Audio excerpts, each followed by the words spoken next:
Shalom मेरे प्रियो, स्वागत है आप सभी का परमेश्वर की जीवित हजूरी में। मेरे प्रियो, हो सकता है आज आप में से कोई मेरा भाई या बहन अपने जीवन में पाप को देखता होगा। हो सकता है आज अपने जीवन में आप लंबे समय से पाप में पड़े हैं और उस पाप से बाहर निकलना चाहते हैं, लेकिन वह पाप आपको परमेश्वर के करीब नहीं आने देता। और शायद आप परमेश्वर के करीब तो आना चाहते हैं, लेकिन वह पाप को देखकर आप फिर से परमेश्वर से दूर हट जाते हैं और अपने आप को आप दोषी महसूस करते हैं और सोचते हैं कि मैं तो एक पापी हूँ। क्या परमेश्वर मुझे फिर से गले लगाएगा? क्या परमेश्वर मुझे माफ़ करेगा? मेरे प्रियो, आज की सुबह में आपसे मैं एक बहुत गहरे विषय पर बात करना चाहती हूँ, परमेश्वर का अनुग्रह। मेरे प्रियो, बहुत बार हमें लगता है कि हमने बहुत पाप किए हैं, हम बहुत दूर निकल गए हैं और अब प्रभु हमें स्वीकार नहीं करेंगे। लेकिन आज का यह संदेश आपकी सोच बदलने वाला है। प्रभु यीशु मसीह ने एक ऐसी कहानी सुनाई थी जो हर उस व्यक्ति के लिए है जिसने कभी ना कभी खुद को अकेला, दोषी या अधूरा महसूस किया है। आज हम उस खोए हुए बेटे के जीवन में झांकेंगे।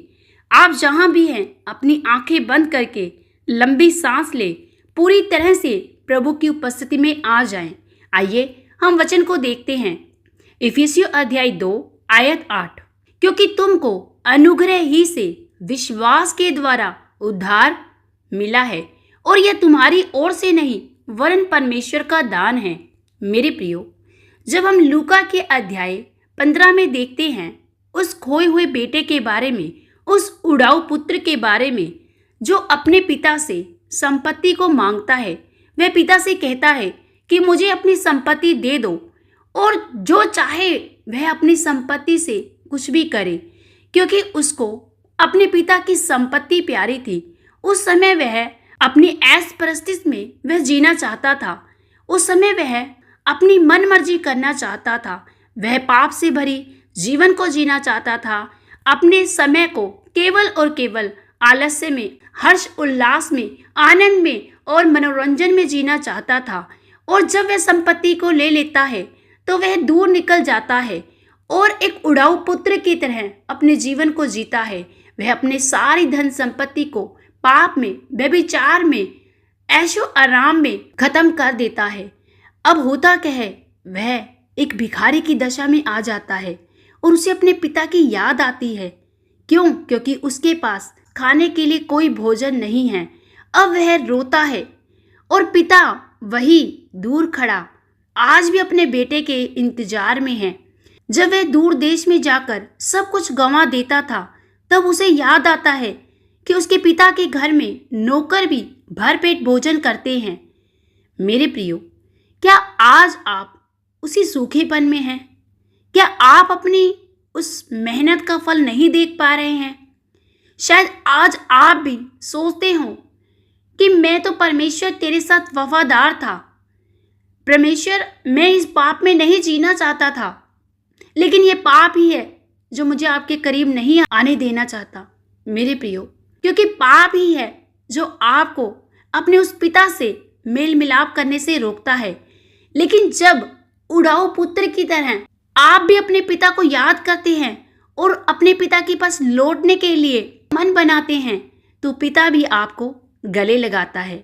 मेरे प्रियो, सबसे सुंदर बात यह है कि वह बेटा अभी बहुत दूर ही था कि पिता ने उसे देख लिया। पिता भागा नहीं, उसने दौड़कर उसे गले लगाया। परमेश्वर आज भी आपको देख रहा है।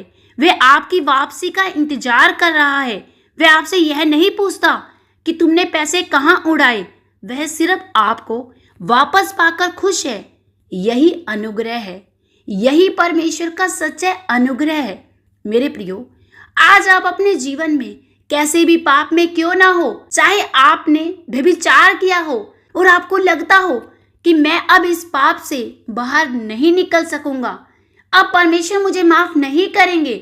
नहीं मेरे प्रियो, परमेश्वर आज भी आपके लिए अपनी बाहों को फैलाकर खड़े हैं। वे आज भी आपको इस पिता की तरह गले लगाना चाहते हैं।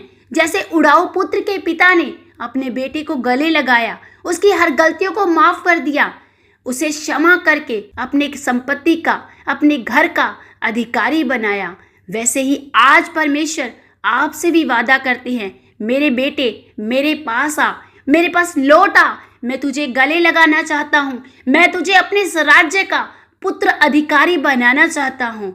Hallelujah, hallelujah. आइए हम प्रार्थना करते हैं।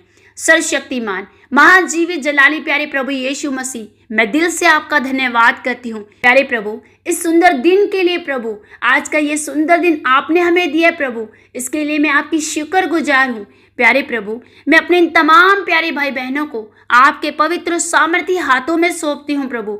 जितने भी मेरे भाई बहन, बूढ़े बुजुर्ग, नौजवान प्रभु इस प्रार्थना को सुन रहे हैं प्रभु, या बाद में सुने प्रभु, तेरा आत्मा उन्हें छुए प्रभु, ये सेम न रहने पाए सामर्थी परमेश्वर पिता। हे पिता, आज मेरे जो भी भाई या बहन अपने आप को दोषी मानकर बैठे हैं, उन्होंने जो भी गलतियां की है, जो भी पाप किए हैं, आज मैं उन्हें यीशु के पवित्र लहू के नीचे लाती हूँ। और पिता, इन्हें वह खोए हुए बेटे वाली शांति दे, इन्हें एहसास दिला कि तू अभी भी इनके इंतजार में खड़ा है। हर उस बोझ को जो इन्हें आपसे दूर रखे हुए हैं, आज यीशु के नाम से तोड़ दीजिए प्रभु। आज इन्हें छू लीजिए प्रभु, इनके हृदय को कायल कीजिए प्रभु। ये आपकी तरफ लौट आए मेरे प्रभु, ये आपसे फिर से वही पहले जैसा प्यार करे प्रभु। ये अपने आप को दोषी महसूस ना करे प्रभु, ये जाने प्रभु कि आप एक प्रेमी पिता हैं। आप अपने बच्चे को गले लगाने के लिए तैयार खड़े हैं मेरे प्रभु। ओ रबा शांदा रबा शेखे लेबे शिखलो रोंदो रोबो शिखा रबा शेखे ला रबा लबा लबा। Thank you Jesus, thank you Holi spirit. प्यारे प्रभु, इन्हें छू लीजिए मेरे प्रभु। आज इनके जीवन में नयापन ले आए प्रभु। इनके अंदर का डर, शर्मिंदगी, पश्चाताप, हर वो बात प्रभु जो इन्हें तुझसे दूर करती है, आज इसी समय यीशु के नाम से दूर करते हैं। हर वो अंधकार की शक्तियां, हर वो जादू टोने की आत्माएं, हर वो पाप की आत्माएं इनके जीवन को छोड़कर चली जाइए यीशु के नाम से। प्रभु, मैं इन्हें ब्लेस करती हूँ in the mighty name of Jesus. प्रभु, तेरा आत्मा इन्हें छुए, ये सेम ना रहने पाए प्रभु जी। आपका धन्यवाद करते हुए प्रार्थना को पिता यीशु के महान सामर्थी नाम से मांग लेते हैं, आमेन, हालेलुया। मेरे प्रियो, अनुग्रह का मतलब है जो आप डिजर्व नहीं करते वह भी परमेश्वर आपको दे रहा है।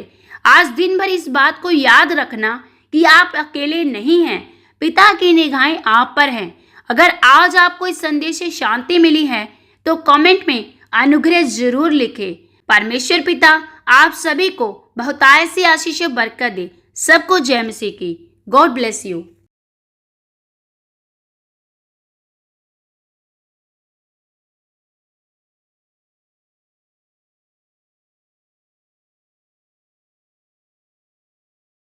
जिन्हें आज एक नई उम्मीद की जरूरत है, प्रभु यीशु मसीह आप सभी लोगों को बहुतायत सी आशीष और बरकत दे।